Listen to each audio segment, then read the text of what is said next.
Hi, my name is Colonel Thomas Bundt. I'm Commander of Madigan Army Medical Center, and this is my Madigan Story.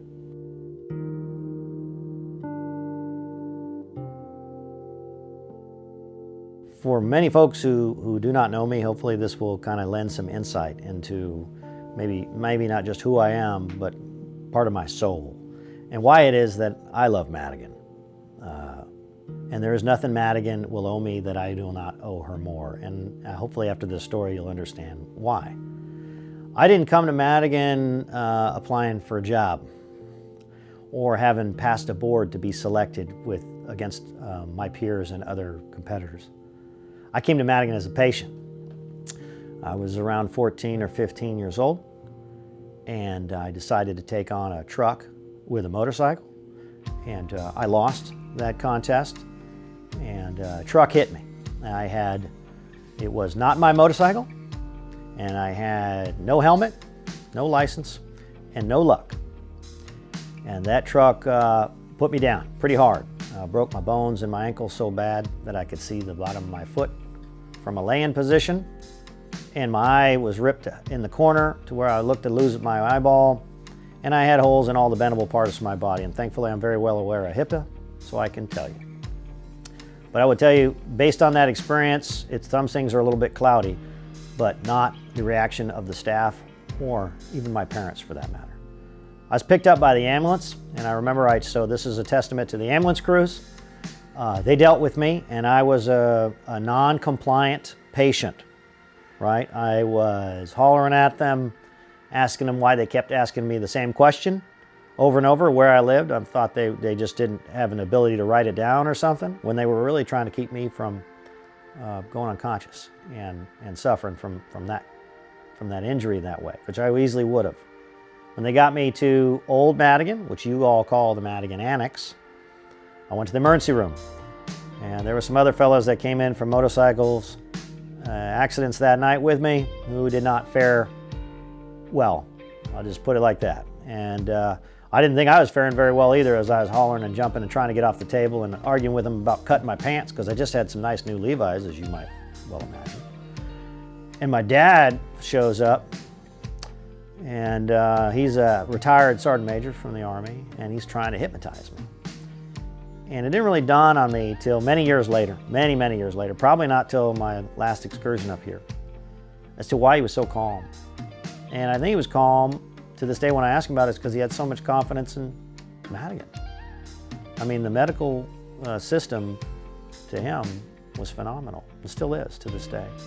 And so he's trying to hypnotize me with his new toys and all that from being a hypnotist. And I'm not sure how well that was working because I wasn't really paying attention, but they were able to sew my eye while I was awake during that whole procedure.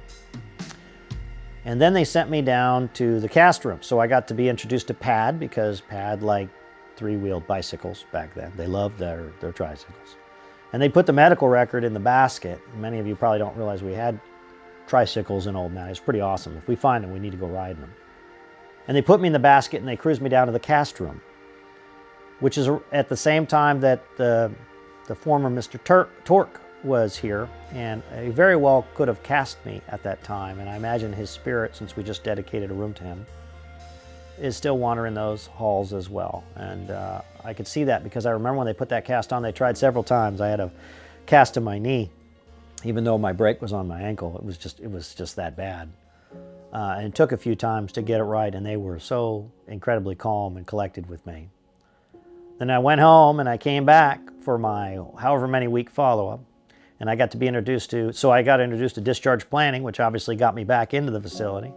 And then I got introduced to family practice, who really had a hard time with me because my bandage had so dried to my face from all the blood. I had holes in every bendable joint of my body back then. But the one on my face was peculiarly challenging because it took my eyebrow and all my eyelashes on one side off with it. So you think I look rough now, you should have seen me with just like one half, you know. So I consider myself lucky to have grown it back. But at the same time, how bad they must have felt when all that came off. And I think I had some words at that time that I'd really rather not repeat. But I say it was not on them, that was on me. And I think, you know, when I left there, I remember a poster, and I remember it to this day. And it has nothing to do with this except preventive health. so I dealt with preventive medicine. And it said, watch the amount of salt you have in your diet. And ever since then, I've been kind of trying to stay away from things like too much salt. I don't salt my food, I don't things like that. I mean, it's crazy, how this is all interconnected. And I went home and healed up. And based on that experience, and based on how good my health care was, I was able to pass the medical examination for the Army, pass all the fitness tests, never been on any kind of profile for that matter other than maybe quarters here or there, for almost 30 years. And I think that's a testament to Madigan, being able to put Humpty Dumpty back together again. And no matter what the final product will look like or what you might think, there's nothing that Madigan owes me that I do not owe her more. So it is really my privilege to come back to command Madigan. It is the highlight of my career and my life, and that is my Madigan story. Thank you.